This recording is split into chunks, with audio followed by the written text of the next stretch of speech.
So if you've played Magic for any given amount of time, you know about all the different color combinations. Rakdos, Simic, Naya, Jund. There's plenty to go around for different playstyles and different archetypes. Some are better at treasures, some are better at gold, some are faster colors, some are slower and more controlling colors. There's plenty of different color combinations that are all out there with 5 different colors of Magic. But to me, there's one that stands out as just kinda meh.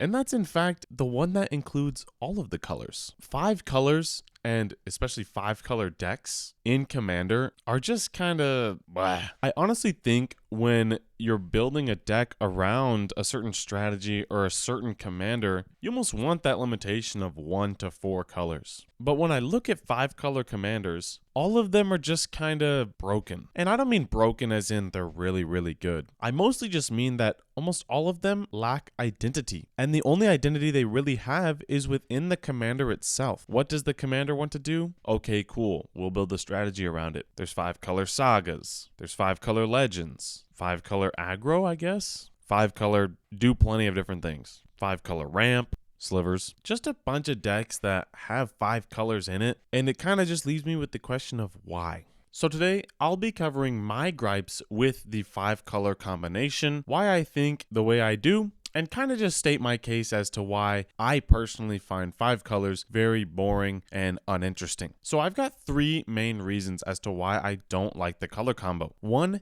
is that it actually stifles creativity by having so many color options. 2, that 5 colors really lacks a true identity to it. And 3, that 5 colors often breaks the budget and makes it almost impossible to play without spending a bunch of money. With something like a 5 color deck, there's almost a lack of creativity because you have so many options. I know that sounds a little bit paradoxical, but hear me out. I also write music and design games of my own every once in a while. And the best way to draw out creativity from myself is by limiting the amount of options I can do for a certain project. If you go into a project with almost no clear rhyme or reason as to why you're doing what you're doing, and you don't have a direction where you want to go, and you don't have a clear identity to what your project's going to be, it's usually never going to turn out the way you might think it will. And it's always just kind of going to be a clunky mess until hopefully you strike gold. That to me is what 5 colors is. You have literally every option, every card color imaginable at your disposal. You can play any card in your deck. That 1 mana removal spell, you can have it in every single color. Every single cycle of colors you can put in your deck. Every broken card of every broken color combo can just be put into a 5 color deck. In most cases, from what I've seen from 5 colors, is they're all practically the same, especially the more popular ones. The Dragon being the most popular. Wow, I'm just going to play every single dragon ever. Joda, I'm just going to play all the good commanders. Sisay, I'm just going to play all the good legendary spells. Tom Bombadil, I'm just going to play all the sagas. Omnath, I'm just going to play all multicolored spells. There really isn't any creative freedom in any of these decks. The point I'm really just trying to drive home is that having every option, and I mean every single option available to you from a deck building perspective, just seems very boring. Seems very uninspired. If you really look at the other color combinations and you look at MTG philosophy as a whole, you would see that every other color combination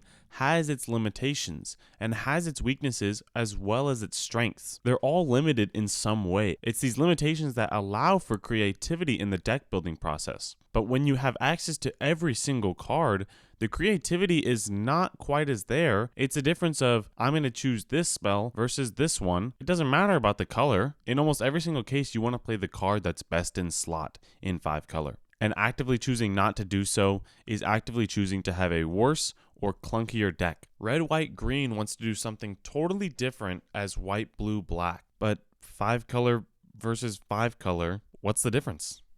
There's nothing. Even in 4 color, you might want to argue that that also limits creativity. But those color combinations are limited by the fact that they are clearly missing a color. They usually have a very distinct weakness or they have to make up for that weakness by combining the 4 colors. The 4 color combinations typically do have a very clear identity of how they want to play the game and how they want to approach it. Because their weakness is so clear in the color that they lack, that is their identity. That is how they want to build, is to almost make up for that Achilles heel. But meanwhile, 5 colors does not have that problem. Now, I'm not saying 5 color is bad. I'm not even saying that you can't necessarily be creative with 5 colors. What my main gripe about 5 colors is the fact that it loses its identity. In fact, it doesn't really have an identity. When your identity is everything, it kind of doesn't really check out. Other colors have a philosophy. Other colors have a very clear identity of what they usually want to do. Sure, you can break the color pie every once in a while with them, but you always usually have a pretty clear goal of where you want to get. And I personally think that 5 color, because it lacks identity,